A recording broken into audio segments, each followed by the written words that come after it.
नमस्कार दोस्तों, आज हम बात करने जा रहे हैं कि फ्यूचर इंडेफिनिट टेंस को पैसिव वॉइस में कैसे बनाते हैं।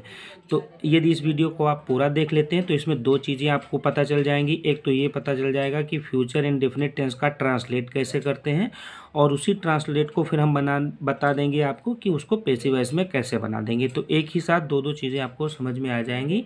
तो पहला तो हमने जो एग्जाम्पल लिया है, पहले तो मैं आपको इसका स्ट्रक्चर बता दूँ। जो सिंपल सेंटेंस होता है, तो ये थोड़ा ध्यान देने वाली बात होगी। यदि आप इस वीडियो को देख रहे हैं तो ये वीडियो आप थोड़ा ध्यान से देखें, जिसमें आपको दो चीज़ें साथ में पता चलेंगी। तो फ्यूचर इंडेफिनिट टेंस का अगर साधारण वाक्य है तो उसको अगर ट्रांसलेट करना होता है तो सबसे पहले सब्जेक्ट लिखते हैं, उसके बाद विल या शैल का प्रयोग करते हैं, उसके बाद वर्ब लिखते हैं और उसकी फर्स्ट फॉर्म लगाते हैं, और उसके बाद ऑब्जेक्ट का प्रयोग करते हैं। और ये जो ट्रांसलेट करते हैं वो हमारा एक्टिव वॉइस का होता है, और इसको पैसिव वॉइस में कैसे बनाएंगे वो हम आपको बता दे रहे हैं इस स्ट्रक्चर के माध्यम से। इसमें हमें करना क्या होता है कि सबसे पहले ऑब्जेक्ट हमें लिखना होता है। तो यहाँ पर पीछे ऑब्जेक्ट था तो इसमें हम ऑब्जेक्ट को आगे ले आएंगे। उसके बाद विल भी हो जाएगा या शैल भी हो जाएगा। लाइन में या तो विल भी रहेगा या तो शैल भी रहेगा। अब वो डिपेंड करता है कि ऑब्जेक्ट क्या है।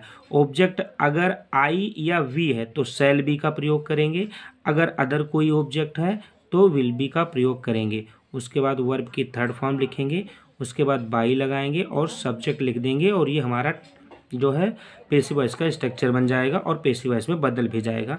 पूरी डिटेल समझने के लिए हमने जो एग्जांपल लिया है वो लिया है, रमन एक पत्र लिखेगा। अब इस स्ट्रक्चर के हिसाब से इसको समझेंगे तो आपको इसका जो ट्रांसलेट बनाना भी आ जाएगा, और साथ साथ इसका पैसिव वॉइस भी बनाना आप सीख जाएंगे। तो मैंने लिया है रमन एक पत्र लिखेगा। तो यहाँ पर सबसे पहले सब्जेक्ट है, सब्जेक्ट हमने लिया है रमन।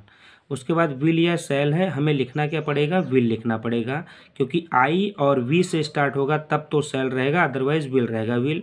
फिर यहाँ पर लिखा वर्ब की फर्स्ट फॉर्म लिखिए, तो हमने लिखने की फर्स्ट फॉर्म राइट लिख दिया। उसके बाद लिखा है ऑब्जेक्ट, ऑब्जेक्ट हमने लिख दिया ए लेटर। अब ये हमारा दो चीज़ें साथ साथ हो गई। एक तो इस वाले हिंदी की इंग्लिश हो गई ये, और इसी इंग्लिश को हम पैसिव वॉइस में कन्वर्ट कर देंगे, जो कि इस स्ट्रक्चर के हिसाब से बनेगा। सबसे पहले हमने लिया है इसमें ऑब्जेक्ट, तो ऑब्जेक्ट इसमें ढूंढेंगे तो ऑब्जेक्ट ए लेटर हम सबसे आगे लेकर चले आएंगे, हो गया ए लेटर। फिर यहाँ पर है विल बी लगाइए या शैल बी लगाइए, हमने विल बी लगा दिया। उसके बाद लिखा है वर्ब की थर्ड फॉर्म लिखिए, तो हमने राइट की थर्ड फॉर्म रिटर्न हो जाएगी, क्योंकि यहाँ पर राइट फर्स्ट फॉर्म था, यहाँ पर रिटर्न हो जाएगा थर्ड फॉर्म। फिर लिखा है बाई लिखने के लिए, हमने यहाँ पर बाई लगा दिया। उसके बाद लिखा है सब्जेक्ट लिखिए, तो सब्जेक्ट हमारा यहाँ पर रमन था, हमने यहाँ पर रमन कर दिया। तो था ये एक्टिव वॉइस का sentence, Raman will write a letter, और पैसिव वॉइस में हो जाएगा a letter will be written by Raman. ये हमारा ट्रांसलेट हो जाएगा, जो कि पैसिव वॉइस में बनेगा। अब हम बात करते हैं निगेटिव वाले को कैसे आप बनाएंगे पैसिव वॉइस में।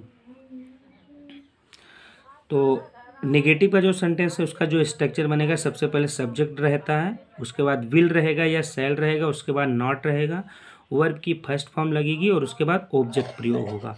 और इसी स्ट्रक्चर को हम बदल देंगे पैसिव वॉइस में। तो स्ट्रक्चर होगा सबसे पहले ऑब्जेक्ट, उसके बाद विल या शैल, उसके बाद नॉट, उसके बाद बी का प्रयोग करेंगे, वर्ब की थर्ड फॉर्म लिखेंगे और बाई लगाएंगे, सब्जेक्ट लिखेंगे।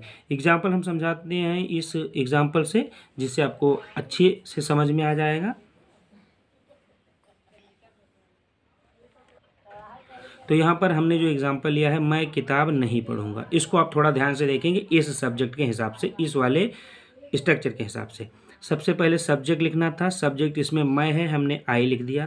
फिर इसमें लिखा था विल लिखिए या शैल, तो आई के साथ शैल का प्रयोग होता है, हमने शैल लिख दिया। यहाँ पर था नॉट लिखने के लिए, हमने यहाँ पर नॉट लिख दिया। यहाँ पर वर्ब की नॉट लिखना था, नॉट लिख दिया।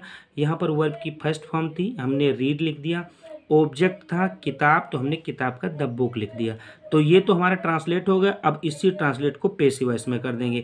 पैसिव वॉइस का स्ट्रक्चर क्या है कि सबसे पहले ऑब्जेक्ट लिखना, ऑब्जेक्ट, तो ऑब्जेक्ट हम सबसे पहले द बुक लिखेंगे क्योंकि ये ऑब्जेक्ट है हमारा। उसके बाद लिखा है विल या शैल लिखिए, तो हम बुक के साथ विल का प्रयोग करेंगे। फिर नॉट लिखा है, हमने नॉट लगा दिया। फिर बी लिखा है, हमने बी लगा दिया। फिर वर्ब की थर्ड फॉर्म है तो हमने रीड लिख दिया। और उसके बाद बाई लिखा था, हमने बाई लिख दिया। और फिर सब्जेक्ट लिखा था, तो आई यहाँ पर सब्जेक्ट, हम इसको इधर लेकर जाएंगे तो ये मी का रूप ले लेगा, तो ये हो जाएगा मी। तो I shall not read the book, और पेसिव वॉइस बन जाएगा the book will not be read by me. अब इसमें यहाँ पर रीड और इसमें रीड एक ही जैसा है, लेकिन ये फर्स्ट फॉर्म है, ये सेकेंड फॉर्म है, चूंकि दोनों एक ही जैसा होता है तो इसमें स्पेलिंग में कोई चेंजेस नहीं होता, ये थर्ड फॉर्म में यूज होता है।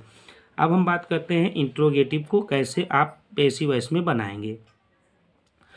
इंट्रोगेटिव में जो हमने लिया है वो लिया है क्या से स्टार्ट होने वाले, क्योंकि एक जो इंट्रोगेटिव होते हैं वो दो तरीके के होते हैं।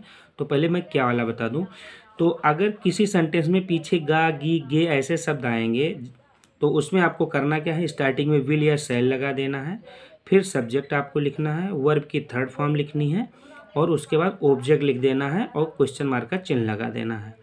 और जो स्ट्रक्चर बन जाएगा, इस स्ट्रक्चर को हम उलट देते हैं तो हमारा जो स्ट्रक्चर बनेगा जो कि पेसिव वॉइस में होगा, सबसे पहले विल या शैल ही रहेगा, उसके बाद यहाँ पर सब्जेक्ट था लेकिन यहाँ पर आगे क्या रहेगा, ऑब्जेक्ट। ऑब्जेक्ट के बाद हमें बी जोड़ना पड़ेगा अलग से, और इसमें वर्ब की थर्ड फॉर्म रहेगी, सॉरी यहाँ पर वर्ब की जो है फर्स्ट फॉर्म लिखी जाएगी इस वाले स्ट्रक्चर में, जो कि गलत लिख गया था। तो सॉरी यहाँ पर मैं दोबारा बता दूं कि विल शैल, उसके बाद सब्जेक्ट और वर्ब की फर्स्ट फॉर्म रहेगी, और उसके बाद ऑब्जेक्ट रहेगा। और पेसिव वॉइस में रहेगा विल या शैल, उसके बाद ऑब्जेक्ट, फिर बी लगेगा, वर्ब की थर्ड फॉर्म लगेगी, फिर बाई लगेगा, फिर सब्जेक्ट लगेगा। इसको हम बताते हैं आपको एग्जाम्पल से। हमने जो एग्जाम्पल लिया है, क्या बच्चा मुझे पढ़ाएगा, इसमें क्या से स्टार्ट है, पीछे गा गी गे का प्रयोग हुआ है तो हम विल से स्टार्ट करते हैं या शैल से। तो ये यहाँ पर विल होगा क्योंकि बच्चा है, तो will the child teach me, तो ये हो जाएगा सब्जेक्ट विल है, विल सॉरी यहाँ पर स्टार्टिंग में विल है तो हमने विल लिखा, फिर यहाँ पर लिखा है सब्जेक्ट लिखिए तो सब्जेक्ट हमने द चाइल्ड लिखा, फिर यहाँ पर वर्ब की फर्स्ट फॉर्म थी हमने टीच लिख दिया, फिर यहाँ पर ऑब्जेक्ट था मुझे की इंग्लिश मी होती है, मैंने मे लिख दिया। अब इस स्ट्रक्चर से इस वाले को पेसिव वॉइस में बना देंगे जो कि ये बनकर कंप्लीट होगा। बनेगा कैसे, यहाँ पर विल या शैल लिखा कि स्टार्टिंग में विल या शैल लिखिए, तो हमने यहाँ पर शैल लिख दिया। अब शैल हमने क्यों लिखा, क्योंकि जो हमारा सब्जेक्ट बन रहा है या जो हमारा ऑब्जेक्ट है यहाँ पर मी, इसको हम आगे लेकर आएंगे तो ये सब्जेक्ट का रूप ले लेगा, ऑब्जेक्ट वाला ये हो जाएगा आई। यहाँ पर मी था, यहाँ पर आई हो जाएगा। अगर यहाँ पर आई होता है तो यहाँ पर मी हो जाता है, अगर यहाँ पर मी होता है तो आई हो जाएगा पेसिव वॉइस बनाते समय। तो आई बी, तो शैल स्टार्टिंग में रहेगा आई की वजह से, फिर आई रहेगा, फिर बी रहेगा जैसा कि इस स्ट्रक्चर में है, उसके बाद वर्ब की थर्ड फॉर्म रहेगी, वर्ब की थर्ड फॉर्म टीच की थर्ड फॉर्म टाट होती है, उसके बाद बाई लगाना है, हम बाई लगा देंगे। उसके बाद लिखा है सब्जेक्ट, तो सब्जेक्ट था द चाइल्ड, तो द चाइल्ड हम पीछे लेकर चले आएंगे तो हमारा ये पेसिव वॉइस बन जाएगा शैल आई बी टाट बाय द चाइल्ड, ये हमारा पेसिव वॉइस का सेंटेंस बन जाएगा। अब आता है दूसरा वाला, इसको पेसिव वॉइस में कैसे बनाते हैं, जो मेन प्रश्नवाचक होता है उसको कैसे बनाते हैं। इस इंट्रोगेटिव सेंटेंस को WH टाइप भी कहते हैं। कहने का मतलब हुआ ये जो प्रश्न रहेगा ये WH से स्टार्ट होगा, मतलब जो हिंदी का वाक्य रहेगा उसमें कब, कहाँ, कैसे, क्यों, ये सारी चीज़ें होंगी। तो इसमें हम लिखेंगे कैसे, पहले WH मतलब जो वाला जो शब्द वाक्य के बीच में होगा जो प्रश्न बनाएगा उसको हम सबसे पहले लिख देंगे, फिर हमें विल या उसके बाद शैल लिखना होता है। अब वो डिपेंड करता है, विल रहेगा ये शैल ये सब्जेक्ट के अकॉर्डिंग होता है। उसके बाद वर्ब की फर्स्ट फॉर्म लिखते हैं और ऑब्जेक्ट लिख देते हैं, और इसको अब हम पेसिव वॉइस में बना के देखते हैं स्ट्रक्चर को। तो यहाँ पर WH टाइप था एक्टिव वॉइस में, पेसिव वॉइस में भी WH से ही स्टार्ट होगा। इसमें विल शैल लगा था, इसमें विल या शैल ही लगेगा। इसमें सब्जेक्ट पहले आता था, इसमें ऑब्जेक्ट को हम आगे ले आएंगे, फिर उसके बाद बी लिखेंगे, वर्ब की थर्ड फॉर्म लिख देंगे, बाई लिखेंगे और उसके बाद सब्जेक्ट लिख देंगे, और हमारा सेंटेंस जो है कंप्लीट हो जाएगा पेसिव वॉइस का। अब देखते हैं बनता कैसे है। यहाँ पर हमने जो एग्जांपल लिया है, वह खिलौने क्यों खरीदेगा, तो गागी गे ये हमारा फ्यूचर का सेंटेंस हो गया। ये वाला जो क्यों है यही हमारा प्रश्नवाचक जो कि WH बोलते हैं यही वाला है, और ये सब्जेक्ट हो गया या ऑब्जेक्ट हो गया। अब हम इसको इस स्ट्रक्चर के हिसाब से इसको संतुलित करते हैं, इसको लिखते हैं। तो सबसे पहले प्रश्नवाचक बीच में है, इसको हम लेकर आएंगे आगे व्हाई।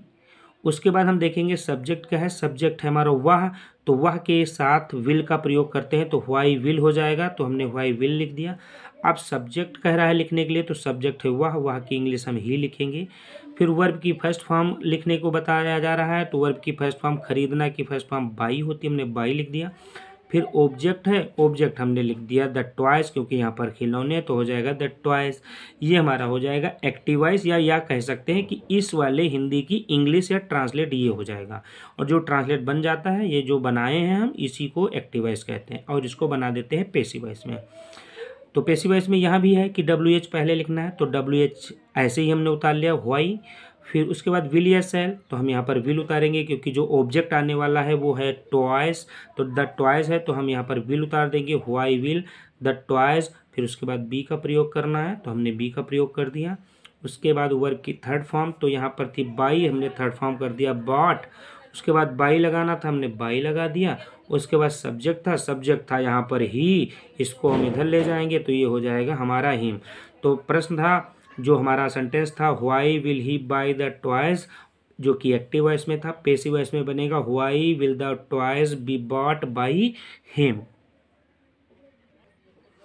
अब इसमें एक चीज़ मैं आपको क्लियर करा दूं, इसकी पहचान आप कैसे करेंगे कि जो वाक्य रहेगा उसके अंत में जाएगा,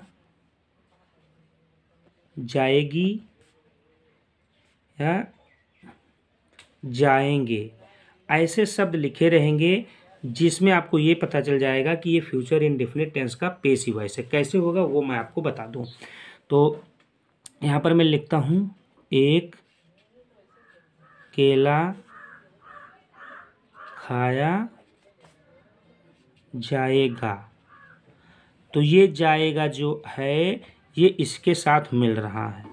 कहने का मतलब है कि केला खाया जाएगा, लेकिन जाएगा मतलब जो गो से हमारा उच्चारण निकलता है कि शायद गो हो, लेकिन यहाँ पर गो या गो की सेकंड फॉर्म होती है वेंट, या जो थर्ड फॉर्म होता है गॉन, ऐसा कोई प्रयोग आपको यहाँ पर नहीं करना है।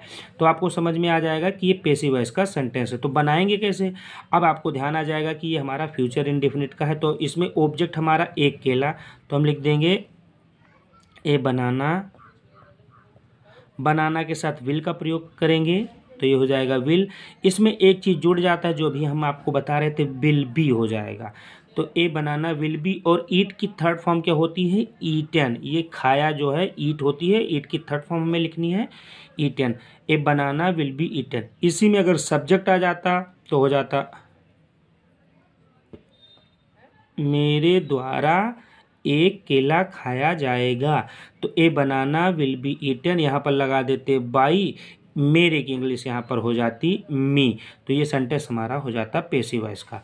तो आशा करता हूँ कि जो जानकारी दी गई है उससे आप सहमत होंगे। यदि हमारा वीडियो आपको पसंद आए तो हमारे चैनल को सब्सक्राइब कर लें और अपने दोस्तों के साथ शेयर भी करें। धन्यवाद।